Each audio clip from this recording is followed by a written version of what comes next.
السلام عليكم ورحمه الله وبركاته. ازيكم يا حبايب قلبي؟ عاملين ايه؟ يا رب كلكم تكونوا بخير. النهارده يا حبايب قلبي باذن الله هنعمل مع بعض وصفه حلوه قوي قوي للاماكن الغامقه في جسمنا. يلا نشوف مع بعض الوصفه دي عباره عن ايه. هو بمكونين اتنين بس زي ما احنا شايفين كده. طبعا الليمون معانا اساسي في الغمقان والاماكن الداكنه. يلا نشوف مع بعض. وقبل اي حاجه نصلي على النبي كتير جدا جدا. يلا لو انت مش مشتركه في القناه انزلي بسرعه دلوقتي اشتركي في القناه، وكمان ادعمينا باللايك. يلا نبدا مع بعض الفيديو ونسمي الله كده بسم الله. واول حاجه معانا كده يا حبايب قلبي زي ما احنا شايفين وحش التفتيح هنا.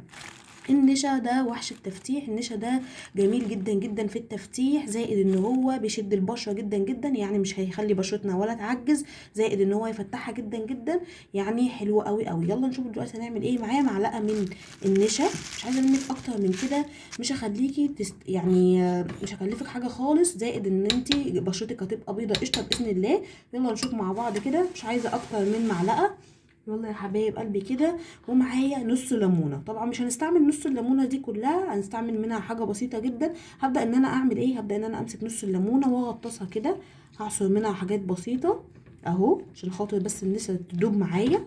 وابدا ان انا اعمل كده وادوس عليها. شايفين بالطريقه دي؟ نعمل الطريقه بالظبط باذن الله هتجيب معانا نتيجه ومن اول استعمال.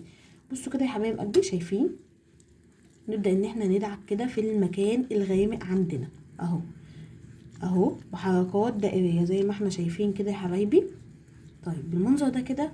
طيب هفضل كده لحد امتى؟ طيب الوصفه دي تنفع لحد امتى؟ لحد مثلا من 5 دقايق ل10 دقايق. طبعا الاول نتاكد ان بشرتنا مش بتتحسس من الليمون. الاختبار الحساسيه ده مهم جدا جدا عشان خاطر بشرتنا ما تبداش ان هي تلتهب وتحمر، وتبدا ان هي تعمل معانا فعلا بقع داكنه. لو حتى احنا عندنا حاجه بسيطه نعمل اختبار الحساسيه ده الاول. طيب دلوقتي يا حبايب قلبي، الوصفه دي تنفع من قد ايه في الاسبوع؟ تنفع من مرتين ل3 لو انت عندك بقع غامقه قوي.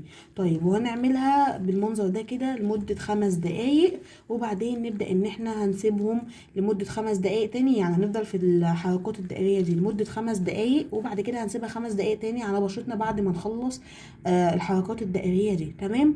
وبعد كده هبدا ان انا اغسلها بميه دافيه، وهبدا ان انا احط المرطب بتاعي عادي جدا جدا. وهكرر الوصفه دي زي ما قلت لكم من مرتين ل3 لو احنا عندنا بقع غامقه. حلوه قوي قوي للركب، للاكواع، حلوه قوي للمناطق الغامقه عموما في اي حته في الجسم. جميله جدا جدا. اهم حاجه ما ننساش خطوه الترطيب، وكمان ما ننساش خطوه ان احنا نعمل اختبار الحساسيه. مهم جدا جدا عشان نتاكد ان بشرتنا مش هيحصل له تهيج ولا التهاب. طيب يا حبايب قلبي كده اكون وصلت معاكم لاخر الفيديو. طبعا الوصفه دي حلوه قوي قوي، هتدعوا لي باذن الله. جربوها مش هتندموا ابدا ابدا. كل اللي عندها حاجه غامقه تقوم تجربها دلوقتي حالا. بصوا شايفين؟ حلوه قوي قوي. النشا مفتح قوي وطبيعي طبعا، زائد الليمون بيشيل كل الحاجات الغامقه، يعني البقع الداكنه.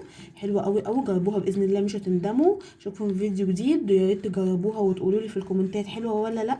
اشوفكم ان شاء الله في فيديو جديد. مع السلامه.